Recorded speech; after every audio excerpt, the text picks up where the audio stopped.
And now we are going to hear from Roberto. Just a little bit about Roberto. He leverages UCSF science expertise and resources towards supporting healthy equity in partnership with policymakers, public health partners, and community-based collaborators.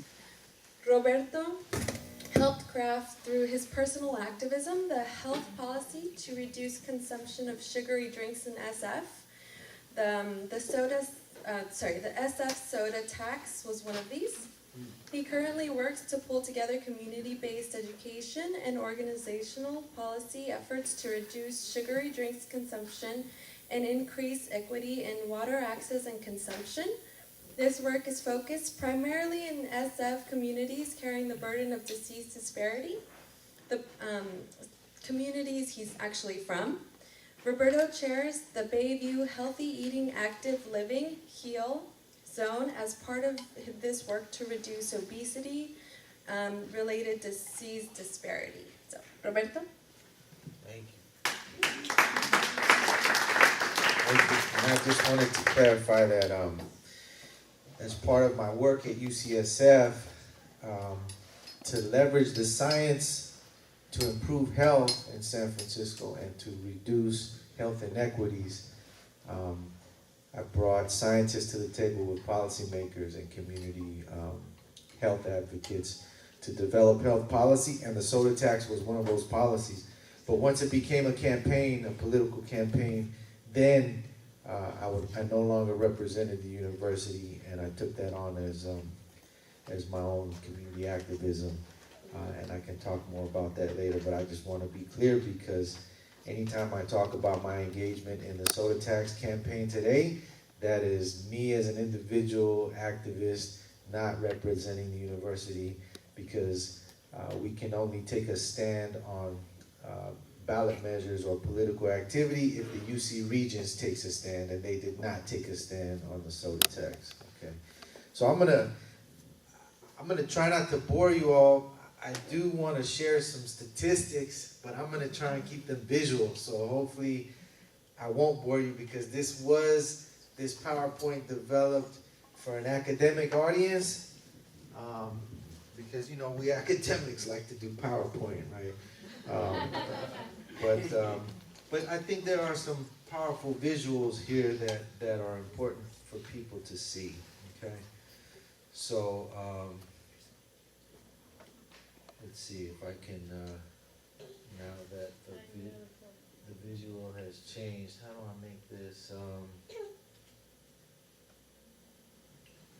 a presentation visual? Click on the little icon on the bottom left. This one here? The one on the right. This one? This one? Yeah. Thank you. So,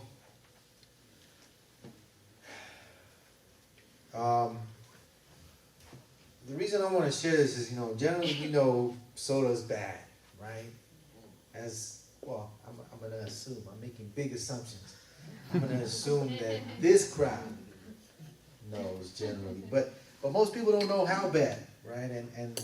And the reason I say most people don't know how bad is because at UCSF, where we have health researchers, they're just learning some new things just in the last handful of years about really how bad it is with regards to its impacts on liver.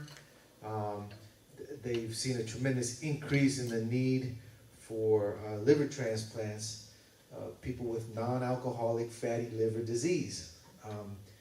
But the majority of those transplants have always been related to alcohol abuse, right? Alcoholic fatty liver disease. They're beginning to see many more people, and what was particularly concerning for these scientists up at UCSF Med Center is many more children in need of therapies and surgeries because of non-alcoholic fatty liver disease. And so part of my job is to get the science out, the latest cutting-edge research out into the community so that it has an impact on what people are doing either in clinics, in health policy, or in communities in order to improve health. And so this is just one of the things that we've been doing to try to reduce obesity disparities, chronic disease disparities. We've also been working in the Bayview to increase access to healthy foods. So we've brought together partnerships to do healthy retail transformations, which means corner stores that were just glorified liquor stores in the past now have fresh produce, fresh fruits and produce there as a result of bringing partners together to make that happen. They've got more non-dairy alternatives available in those stores now, more whole grain alternatives available, etc. We've also had partnerships that we've developed to support community gardening across the Bayview and in the Tenderloin. We've done work to do education across the city around nutrition, particularly around sugary drinks, and I'll talk more about that. And then we're also really working right now on increasing access to fresh drinking water, public drinking water for folks, and I'll talk quickly about that later too. But I do want to at least run through here quickly just to give you a sense of why we're focusing on sugary drinks, okay? So, as you all know, as a country, we are struggling with this issue of obesity and diabetes, right? And here's just some visuals to give you a sense of the pattern over time. And this is just the last 20 years or so. Across all states, and then certainly some states are suffering more than others. Obesity and diabetes increasing dramatically over time, okay? Now, this is an old report, 2003, and actually the CDC just updated these numbers last year. In 2003, they said, we expect every child in America born after the year 2000, that a third of them will be diabetic in their lifetimes, right? Now, as of last year, they said, oh, we've got to correct those numbers. The data's changing, and it's actually now 40% of all children born in the year 2000 and after in America will become diabetic in their lifetimes. But if you're black or brown, African American and Latino children, it's 50%. Half of our black and brown children in the U.S. will become diabetic in their lifetimes if we don't change things dramatically. So this is given the current trajectory that we're on as a country, okay? And in San Francisco, very healthy city, very resourced city, increasingly less diverse economically and ethnically, we still have tremendous disparities that exist, okay? And actually, these are a little outdated. So the current numbers are 3/4, about 75% of Latino adults are obese or overweight in San Francisco. And for African Americans, those numbers are a little more accurate now, given some things. We had to oversample for black folks because, as you may know, there are only about 3% black folks left in San Francisco, right? They're getting pushed out of the city at dramatic rates. But now 68% of African Americans in San Francisco, adult African Americans, are obese or overweight. Okay, and then this is, looking at income disparity, where it's a lighter color, that's where there's less income. Treasure Island, a lot of folks that don't think of Treasure Island as a poor community. It's a poor community, okay? A lot of public housing out there. Bayview, Excelsior, West Valley, and then up the middle there, the Mission Corridor, Soma, and Tenderloin there in the center, okay? That's where poor folks are concentrated mostly in San Francisco. And if you look at the diabetes hospitalization rates, you see the darker areas, Bayview, Hunters Point, Tenderloin, Soma, Treasure Island, suffering the greatest burden of diabetes hospitalization. And that's whether it's short-term, long-term hospitalization, or just diabetes incidence. And this is only one example. If we looked at, we have other maps that I'm not going to share today, like maps of obesity and overweight. The Mission has some of the higher rates of obesity and overweight, or I should say District 9, if we break it out by electoral district, Bayview, Hunters Point, Tenderloin, and Treasure Island. Okay.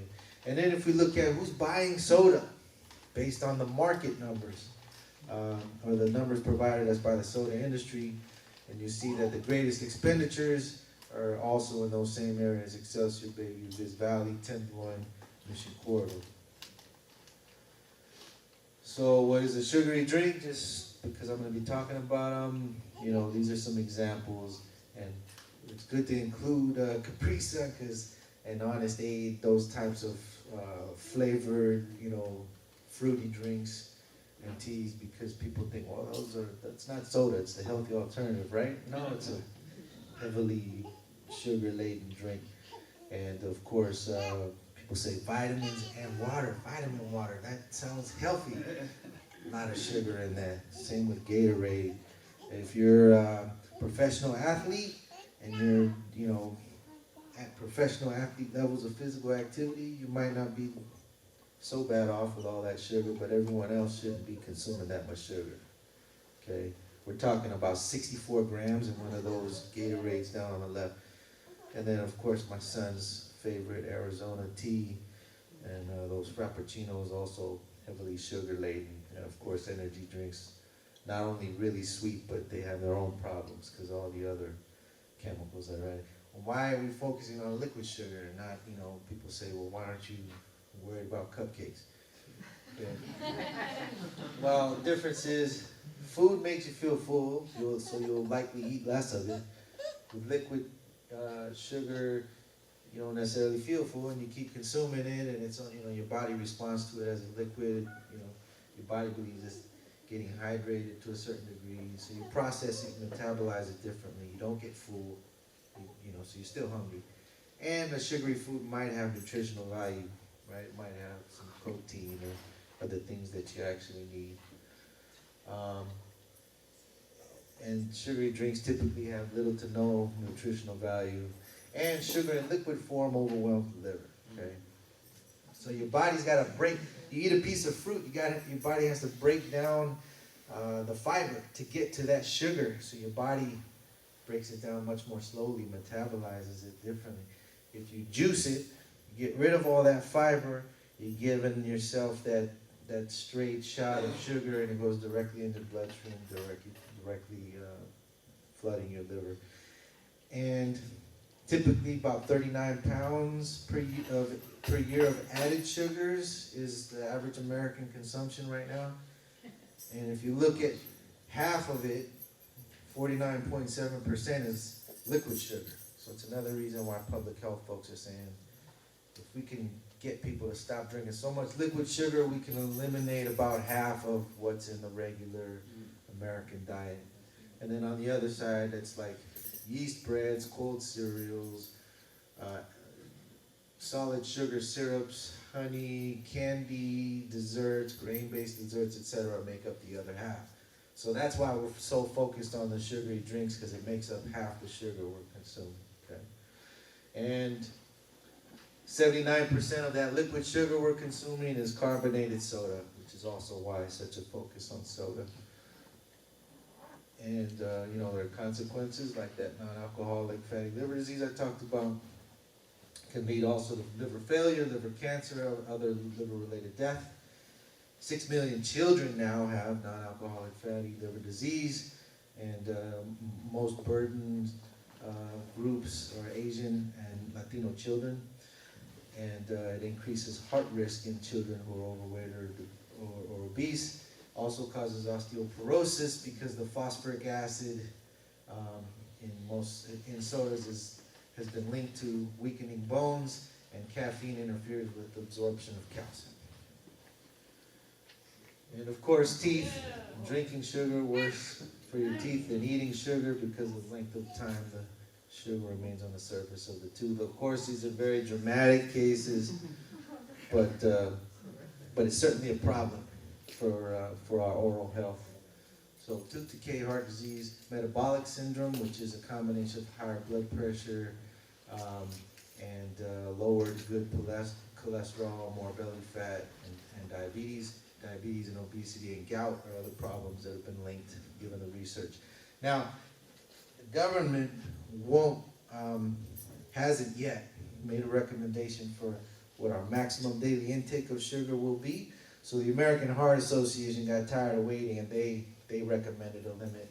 And they say for men, you should not have more than 9 teaspoons a day of added sugar. Women should not have more than 6 teaspoons a day of added sugar. The World Health Organization actually has lower recommendations, but this is what the American Heart Association recommends. Children, they say, actually should not have more than 3 teaspoons of added sugar. And just to put that into perspective, if you have a can of Coke, that's 10 teaspoons of sugar. You will have already surpassed your daily limit of what you should be having of added sugars, and that doesn't include what's in your crackers and your bread and your ketchup and your salad dressing and all those other places that sugar's hiding. And what happens, I won't get into that too much. You can look at the science, and then people will say, oh, well, the science isn't so clear. It's pretty clear. School of Public Health at Harvard, UCSF, you know, some of the more respected research institutions will tell you we're pretty much in agreement on this at this point. There's sufficient evidence that it is related to obesity and chronic disease. And then so the soda industry funds a lot of research, okay? And an independent review by the Institute for Responsible Nutrition shows that 83% of industry-funded research says no, sweetened drink consumption doesn't lead to weight gain, and 83% of independent people not paid by the soda industry will say yes, it is associated with weight gain. So yeah, sure, there's some disagreement in the science, as there is with any science. And the biggest of big goals. So this is also good to put into perspective, because you say, well, damn, when I was a kid, we had soda, it wasn't such a big deal. Yeah, well, the environment has changed, okay? When we were kids, you get a McDonald's soft drink, it was 7 ounces, okay, all the way on the left. Now, today, currently, the kid size is 12 ounces, almost double, okay? And most people don't get the kid size anymore, right? And then, of course, you get up to these crazy, the Beast, the Mega Jug, the Team Gulp, and, they're talking these insane amounts. And people are thinking, but I'm getting more value, I'm getting a better deal, because it's only 99 cents, and I'm getting much more of this product, right? Especially if you're poor, you're saying, I'm getting a good deal here. And, of course, like I saw up at the larger end, it's like 112, 120 teaspoons of sugar in one of those things, okay? Patterns over time, from the 60s to the 90s, soda consumption and childhood overweight have gone up, sort of in parallel. Increased consumption by Latino youth in particular, so youth of color, including Latinos, drink more sugary drinks, SSB, sugar sweetened beverage, than their non-Latino white peers by age 2. Greater consumption leads to disproportionate health problems for Latino youth in particular, and African American youth. Individuals with lower socioeconomic status and U.S. immigrants with a higher degree of acculturation are more likely to consume these sugary drinks. So poor folks and folks who've immigrated but have been here longer.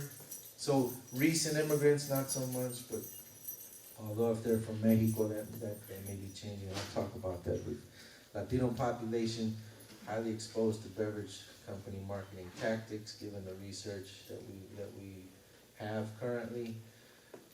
So I'll try to get through it. I don't want to bore you with all the stats, but and if you look at who's drinking it, this is based on California Health Interview Survey. Latino youth drinking it higher rates than others. Asian youth also, increasingly more and more Asian youth drinking the sugary drinks, probably because of boba. Black and Latino 9th graders in San Francisco have twice the rate of soda intake and twice the rates of overweight and obesity. And we know, based on the research, that the soda companies are targeting Latino and African American youth in particular. Okay, we know that Black children and teens have seen 80 to 90% more ads compared to white youth. And people have said, well, what does that mean? They're watching more television? Well, if you control for that, they're still seeing more, and it's because the industries are targeting channels that they know, given the polling, that black and brown youth are watching. Same with Spanish language television. We have research showing that Latino children have seen more ads, whether they're small children or teens. Small children, 49% more ads. Teens saw 99% more ads. Same with preschoolers. Soda exec confesses to targeting kids. You know, same history with tobacco, right? I mean, the first 50, we now know that they knew 50 years before the public accepted it, they knew cigarettes caused cancer. They paid scientists to obfuscate the science and get people questioning the science, and now everybody accepts, oh yeah, cigarettes bad for you. You look 50 years ago, they had ads that said 4 out of 5 doctors smoke this particular brand because they say it's better for your throat. I mean, that was real stuff, right? Now you look at it like, oh damn, that's crazy. Really? They did that? Yes, they did that. And sugary drinks and new tobacco. And here's a quote from B. Perez, Chief Sustainability Officer for the Coca-Cola Company. We know that 86% of growth through 2020 for Coca-Cola's youth target market will come from multicultural consumers, especially Hispanic. And focusing on this segment is critical to the company's growth.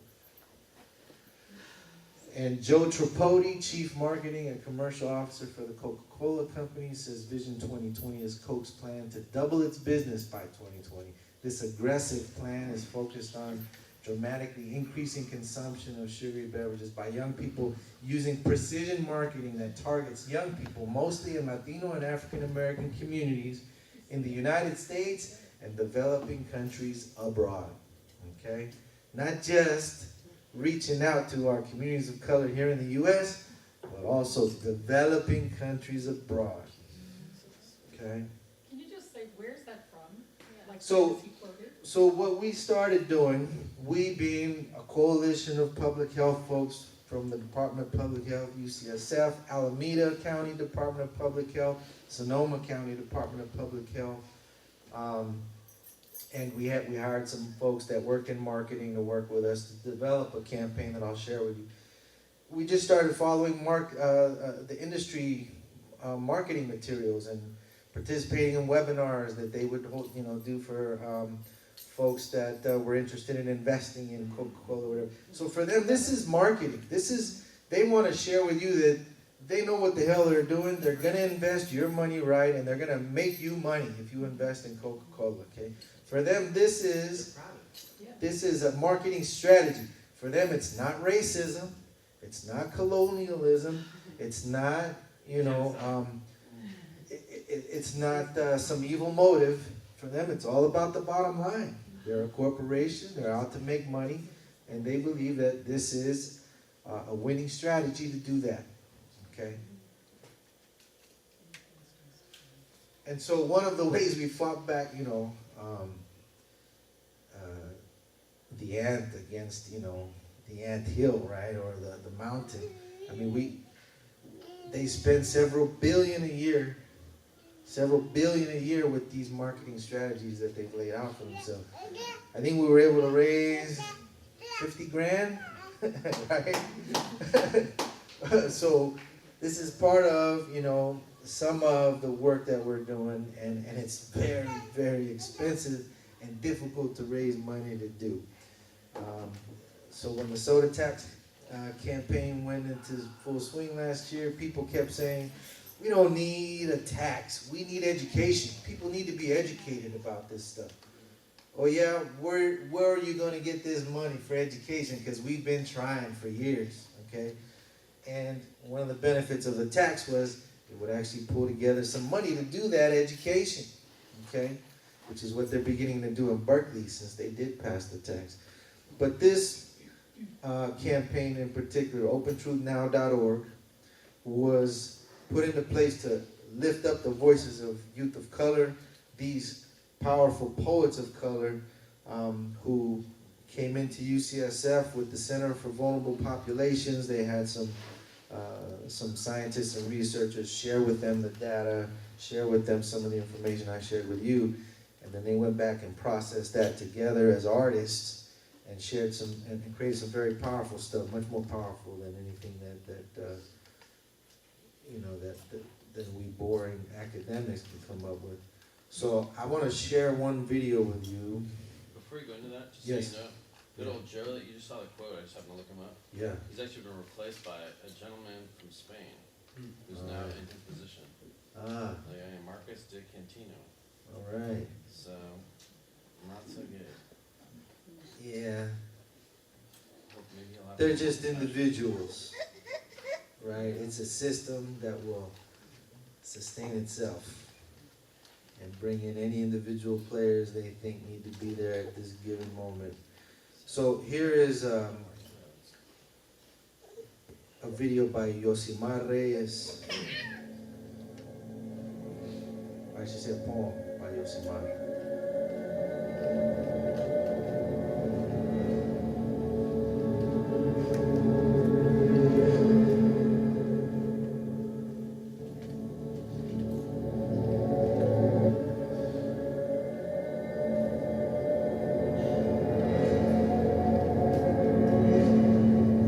These young people today are the first generation. Growing up, my nickname was Gordito, and enduring Are the first generation expected to live shorter lives than their parents, their grandparents, great-grandparents. So as humans, we've been evolving in a way with advances in medicine, advances in access to food, to where we have lengthened our lifespan. And now we've gotten to a place where, because of the food systems that you all are very concerned about and we all are very concerned about, we've come to a place where now the children of today are expected to lead shorter lives as a result of obesity-related disease, okay? That's important. a lot of our familias used to show us their affection. In English, Gordito translates to fat. I guess it's true when they say something simply get lost in translation. De cariño, my familia would buy me my favorite snacks, hot Cheetos con tampico y una paleta de mango con chile. Never did I imagine these sweet gestures of affection were actually poison. Un veneno neatly packaged in colorful wrappers and sold to us as cultura. To us, we were far away from home in a strange land with a new language too heavy on our tongues for us to speak it. Miles away from home, we found ourselves situated between two liquor stores on the same block, eating poison to nourish our bodies. No more milpa, soil, or open sky, simply 12-hour shifts, great concrete, and noise. Labels with words we can't read, much less pronounce, and Fanta commercials promising to quench our thirst. How far we have come. From the origins of our lands, migrated to a place where everything is commercialized, uprooted from the ways of our abuelos, we are lost, trusting corporations to tell us that what we're ingesting is substantial to our living. No one really tells you that being gordito is cute when you're a baby, but slowly your body grows tired. Like closed borders, you grow up caged, atrapado between social conditions and foods you cannot afford. Your tongue becomes addicted to additive sugars found in Coke. We drink, pensando their intake is harmless, but over the course of time, your body will ingest pounds of sugar. Azúcar, cantaba la gran Celia Cruz. And it's ironic that though we are a festive people, some of us move our hips lower to the rhythm just trying to catch our breath. These foods we trust to give us nourishment are slowly killing us. A sweet venom que corre por nuestras venas. And though they tell us to read the labels, how many of our abuelos will understand words that to the average American are impossible to pronounce? Abuelo sits back in his memories, tells of a time in which we ate from the land when the cocos fell from trees and the mangoes were the only sweets our tongues were rejoiced in. How far we have come. From the origins of our lands, our cuerpos lost in translation and our costumbres left to dry in deserts, our grains monopolized by corporations. Pero nosotros somos la respuesta. If we remember of a time in which the land was not something we were scared of, in which the harvest of vegetables called for celebration. Nosotros somos la respuesta. If we remember nuestra lengua, nuestro idioma, nuestra tierra, it is time for us to return to the ways of our ancestors.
So, as I've said, the young folks have much more powerful ways of conveying this story and this message. And so there are many more videos here at thebiggerpicture.org and on our website, which also shares some of the health impacts and the industry tactics at opentruthnow.org. Please take a look when you all have a moment, and now I'll wrap this up for our Q&A.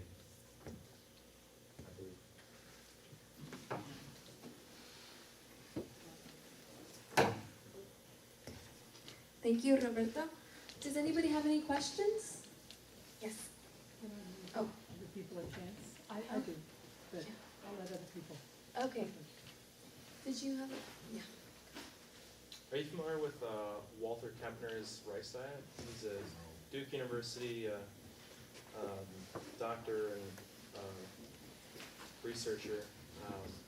Back in like 1939, 1940s, he actually helps people reverse type 2 diabetes and severe obesity, as well as a number of other health disorders, high cholesterol. And he put people on a white rice and sugar diet. And they would eat as much as 100 grams of sugar a day. And one of the reasons why he used it is because when you have fatty liver disease, basically processing a lot of protein and fat is very difficult. So if you increase empty calories in the form of sugar, it puts less load on your liver. So basically by having a very low-fat, high-carbohydrate diet with some added sugar, it helps people cure fatty liver disease. So I'm just wondering if,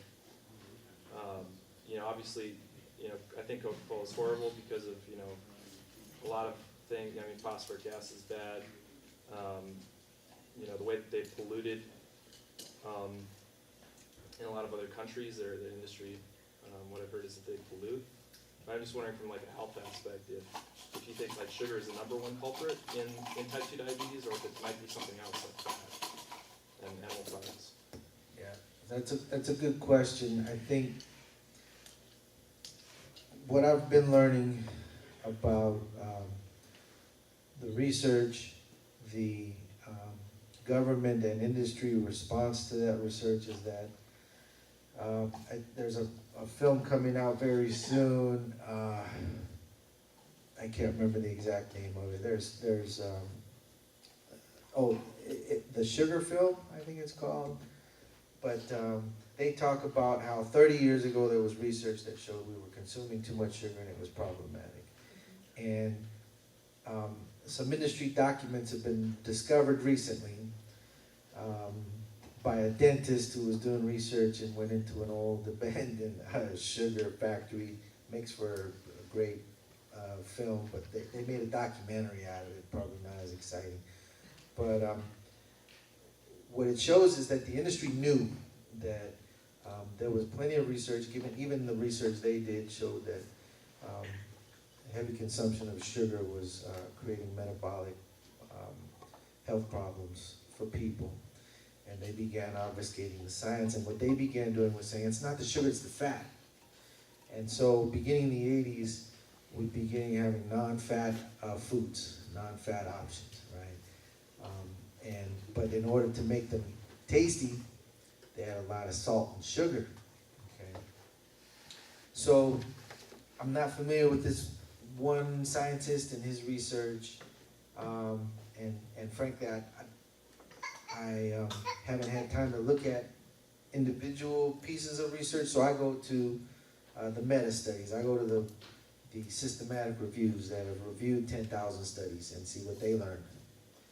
So I would say that if you look at the body of literature, the body of research that exists, there seems to be, in the last several years at least, a tremendous consensus in the scientific community that the problem at the moment in our diet, because we'll probably come up with new problems as we evolve or devolve, But right now, it's really about the sugar if you're looking at chronic disease, obesity, and obesity-related illness. So you'd say sugar is worse than like animal products? I can't say I know enough to answer that question. I'm not a nutritionist. My training is in public health. That was an amazing presentation. I want to give thanks for that. So with the youth that created these pieces, how were those youth organized? So those young folks primarily work with Youth Speaks, which is a local poetry organization, and some of the scientists at the university had this idea that they have this information, it's important, young people need it, but they're not very good at communicating to young people. And so perhaps if they partnered with young people, shared the information, folks like Yosimar, who have a powerful voice and can communicate things very powerfully, could help them to translate this information to the public. So it was a partnership between the Center for Vulnerable Populations at San Francisco General Hospital, UCSF, and Youth Speaks. Thank you. I'm wondering, what I remember hearing is that the biggest problem for metabolic syndrome is the high fructose corn syrup. Then it became this thing to get the Mexican Coca-Cola that had actual sugar in it. So it was almost then becoming like you can have a better Coke or not so good Coke. And it created, I think, a demand for real sugar Coca-Cola as opposed to the high fructose. Can you talk about the high fructose corn syrup as opposed to cane sugar? Sure, so quickly, like we are consuming too much sugar in general from many different sources. And there's some research that shows high fructose corn syrup is metabolized in a way that's more harmful to our bodies than other sugars. But even if you are consuming strictly 100% organic cane sugar, if you don't stay below those recommended limits, you're likely to get sick. And the other thing is that even fruit juice, 100% fruit juice, is problematic because that degree of fruit was put into a piece, or that level of sugar was put into a piece of fruit by nature for a reason. That's about how much you can handle, right? If you remove all that fiber and make it easy to consume it, you're losing the benefit of the fiber and you're overwhelming your liver with the sugar. The reason you can't eat 10 oranges in one sitting is because you probably shouldn't, right? But you can easily juice it and consume the amount of sugar that exists in 10 oranges, lose the benefits of the fiber, and speed up the rate at which your body metabolizes that sugar. So even 100% fruit juice can be unhealthy in unhealthy doses. If anybody else wants.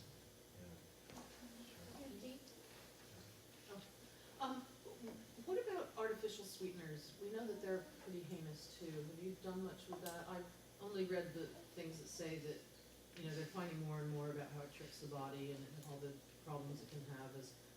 So I'm curious where that fits in. Like, is it the same demographic consumption, or do you have any thoughts on that? So what we say in response to that, because it's a question we're asked often, is that the research isn't as deep yet into that. We are speaking from what we can feel very confident in speaking definitively about, given the research into sugar. The research into artificial sugars is still developing. There is some emerging evidence that it can sort of trick your body into craving sweet, and your body doesn't know the difference between artificially sweet or not. And there's some evidence that it's just as bad, if not worse, on your oral health. So your tooth, it's as bad or worse with regards to tooth decay, regardless of whether it's as bad metabolically. So that's about as much as I can say given what we know, given the research. but we don't have enough definitive research to say with the confidence that we say about sugar that it, sugar is definitely bad for us at unhealthy levels. Gemma? So, after hearing both of you, right, it becomes pretty clear that there's a strategy of companies to impose different ways of consuming on vulnerable populations. And that makes me think, and we might have spoken about this at a certain point, but is there a reason why flavored milks were excluded from the sugary tax that ultimately failed here in San Francisco? Yes, there's a reason. So the reason is that policy is created taking many factors into account. We wanted to, as scientists, wanted to make sure that the science was taken into account. And of course, the politicians will take politics into account, right? And so the politics of trying to pass a soda tax has to take into account the response that will come from the soda industry. And one of the responses we've seen happen already nationally is they say, are you serious? You're going to come after milk? They're coming after milk, right? And as you've said, milk is being painted as only healthy, right? It's being promoted as something that doesn't have negative health consequences, whether you're lactose intolerant or not, right? And so by excluding those products, we're trying to stay away from that fight and stay away from that struggle. So we've also excluded Ensure and other products that are marketed as like nutritional supplements, right? We excluded baby formula, also marketed as something that's healthy. It's a health product, right? And so those are political considerations more than those are scientific considerations. But when you develop health policy, you have to take politics into account as well as, from our perspective, as well as the science. People don't always develop policy with taking science into account, but we wanted to make sure that they did in developing that policy and 3 other policies actually that were passed this year that a lot of folks don't know passed. San Francisco passed a policy to ban use of city funds to buy sugary drinks, ban use of public property to advertise sugary drinks, meaning like bus shelters, buses, libraries, parks. And San Francisco mandated that all advertising on private space for sugary drinks has to include a warning label. At least 1/5 of that advertisement needs to be a warning label saying that this product causes obesity, diabetes, and tooth decay. This is a message from the city and county of San Francisco.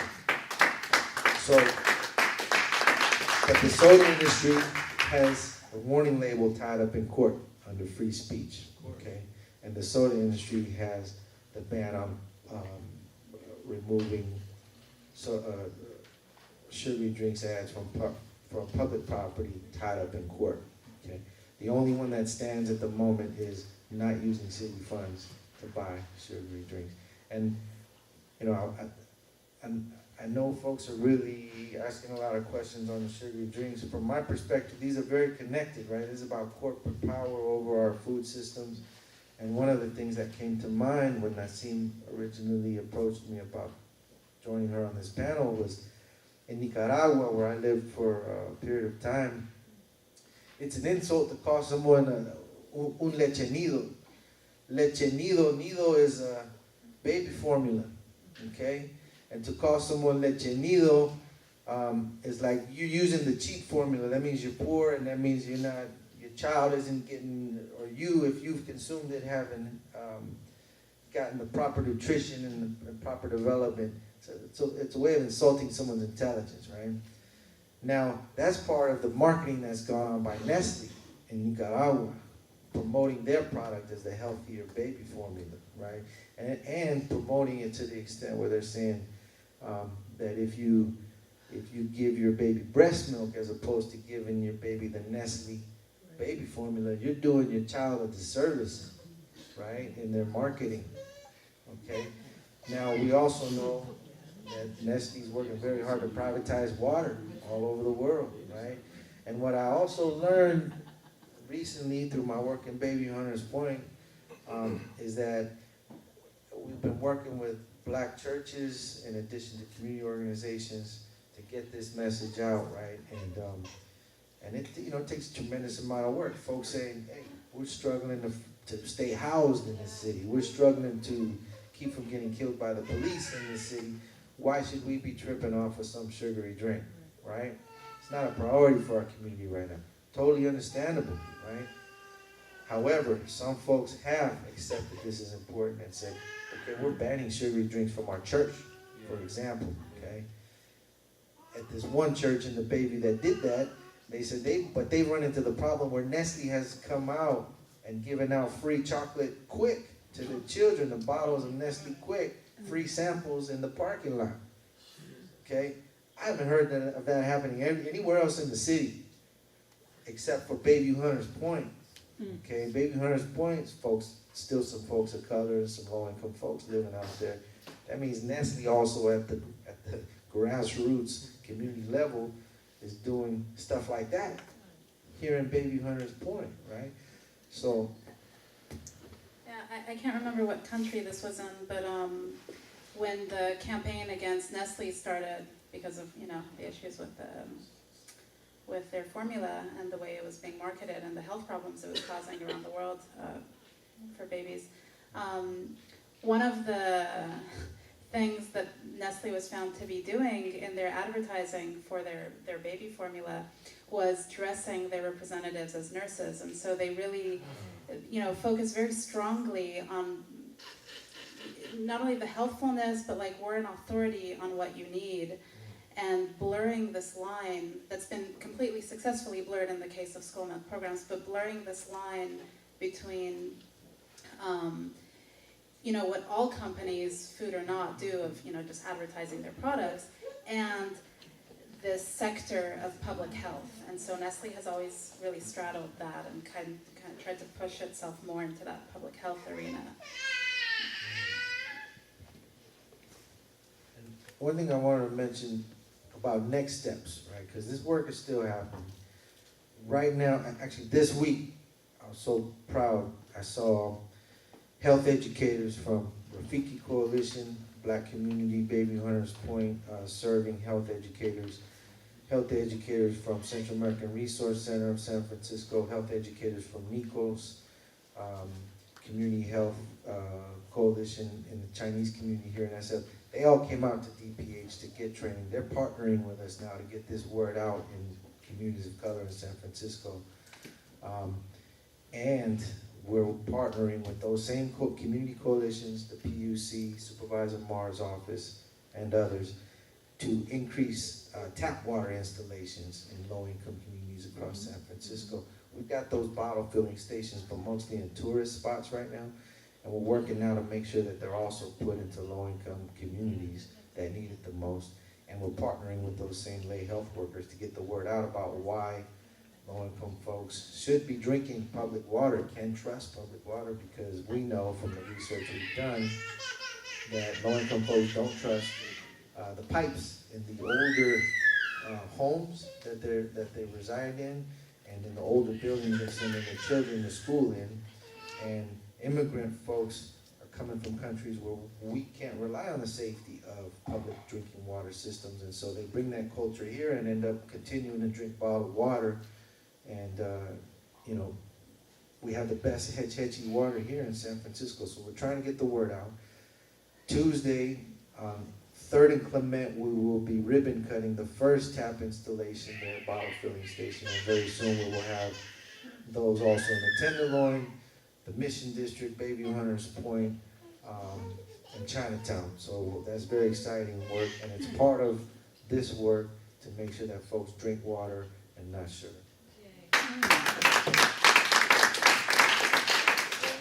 One more question, and then we're gonna wrap it up. Yeah, okay. I remember, Oh, that's fine. Yeah. I remember being in Nicaragua during the Sandinistas time and seeing billboards all over advertising breast milk. You know, saying, because I think what they were doing was counteracting probably what Nestle's had done before. That's right. I don't know what it's like now there, but I bet those billboards aren't, maybe they are. I'm not sure. I haven't been in a few years. I was there last year, but I didn't notice that actually. Yeah, because this was back in the 80s, early 80s. Did you want to ask your question? You were talking about introducing cow's milk in cultures that are typically like lactose intolerant. Like I'll use China as an example. Besides the cultural capital that like you need cow's milk to be more like the Europeans, like how do they overcome the natural reaction of their body of not being able to digest lactose? Like, are they using other strategies, or is it just sort of like, oh, this is something you have to do to be better and stronger? I think that I'm not sure, what the answer would be for everywhere in the world. I think that by and large, people who are lactose intolerant just kind of consume milk and they don't feel great, but it's sort of a normal thing. I know that my uncle, that was the case for a long time for him. He's lactose intolerant and he drinks it and he doesn't feel good, and that's kind of part of the daily reality. But there are some strategies, and for me it's very interesting that these strategies exist and have often been pushed by medical personnel, because the belief is so strong that this is such a necessity, and that if you can't, take part in this habit comfortably, well, you need to find a way to take part anyway, and overcome the natural defect of your body, that it really shows like how powerful it is to, be in a position of defining cultural norms, which is what the West is in. And so in the US, now people are more cognizant around lactose intolerance, but there's been a lot of advice from public health professionals and medical professionals to essentially consume smaller amounts of milk throughout the day, because the idea is that if you have, I don't know exactly the quantities, but let's say you have a third of a glass in one sitting, you're going to digest it just fine if you're lactose intolerant. But if you have your whole glass, that's going to be a problem. And so what they tell patients is to spread out their milk consumption. That way they can ensure to get their quota. Other things that exist, I know that in China there's, I think it's in China that there's quite a big market for fermented drinks.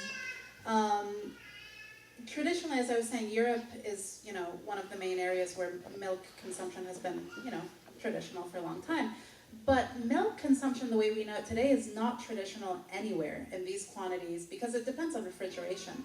And so in Southern Europe, even though people have been consuming dairy, they've mostly been consuming small amounts of cheese. And so in Southern Europe, there's actually more lactose intolerance than there is in the North. And so that's one strategy. Essentially, you turn the milk into cheese or into yogurt, which is why places that are kind of new to this habit sometimes have this market for fermented drinks. There's an ad, you guys remember the whole Got Milk and all that, and with all the celebrities, showing how awesome and how, political leaders and athletes and all that drink milk, and this is all something that we should do. There's also an ad with Whoopi Goldberg, and she's saying, luckily for us lactose intolerance folks, there's also lactose-free milk.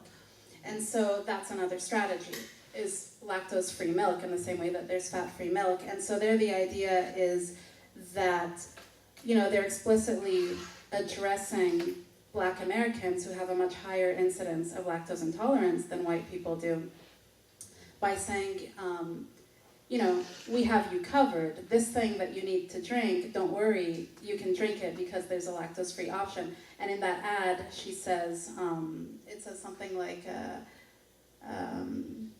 I'm here to crack you up, not to crack my bones, And so this idea that if she didn't have the lactose-free option, then the bones would crack.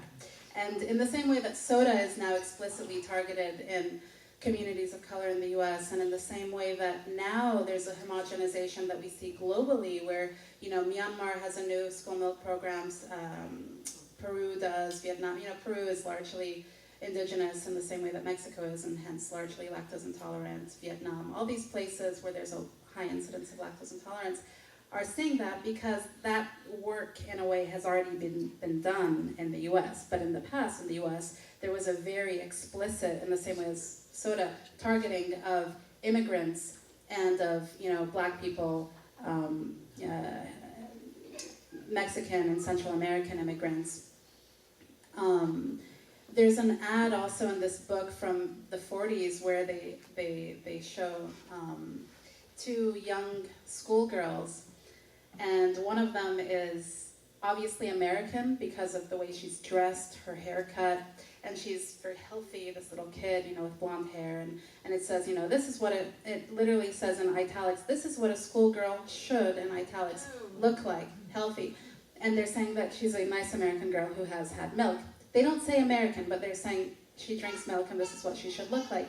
And then the other child is very skinny, because back then they didn't worry about obesity, they worried about being underweight, right? So milk was marketed as something that helps you gain weight. And so the other child is someone who is portrayed as being malnourished and too skinny and unhealthy because she wasn't consuming milk. Now, what the author of Nature's Perfect Food, who talks a bit about this, notices is that the clothing of the child who is malnourished because she doesn't drink milk was very obviously the clothing of an immigrant child from Europe at that point. So they were already making this distinction between the good American ways and the ways of the old world that were not as wealthy to have good, a good amount of milk. And then later that spread more to communities of color in the US with ads such as the Whoopi Goldberg ad, where they're saying, you need this, and take on, lactose-free milk, or in the case of that health clinic that I mentioned, they would tell the people to spread out the consumption, or, just any number of strategies.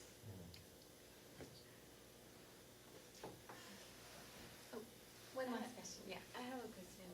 And what is the thing that makes this population vulnerable to drinking soda, or to this bad habit? So when we conducted focus groups in the Tenderloin, Bayview, and Mission District last year with folks to ask about what community folks think about the policy approaches and education approaches that scientists believe will work, right? And we had opportunities to talk more about why do people make the purchase choices that they make, why do they buy sugary drinks? And more often than not, what we heard was, well, it's fun, but also it's cheaper. It's cheaper than water. It's cheaper than bottled water. It's cheaper than milk. It's cheaper than juice. It's not cheaper than tap water, but folks, unfortunately, many of the folks we spoke to sort of disconnected the idea of water as a drink option, right? I think we've gotten to a place culturally, again, this notion of how corporations shape our cultural perceptions. We've gotten away from the notion, I think, culturally, of water as a beverage option, right? And folks thinking that there's better be some flavor in it, even if it's just tea. It's got to have some flavor, right? But so folks talked about affordability, right? And I think part of the problem is that, by way of our farm bill, we've been subsidizing production of corn, and with corn syrup in the product, we've partially subsidized the production of that product, right? And that helps artificially decrease the cost of the product. So price is one. Another is sugar's addictive, right? And if you are self-medicating because of poverty, trauma, whatever other experiences that we go through growing up in the Mission, Bayview, Tenderloin, sugar provides rewards. And I was just talking with a mother the other day, and I've heard this many times over, actually, from many mothers, where they say, I want to give my child a reward. This is easy. This is affordable. I can't afford, X, Y, Z because I'm poor, but I can afford a Happy Meal maybe once in a while. I can afford this soda once in a while, and I know it's going to bring joy. And so it's a cheap reward also, So many different reasons. Those are some of the reasons we heard from folks, though. All right, wrapping it up.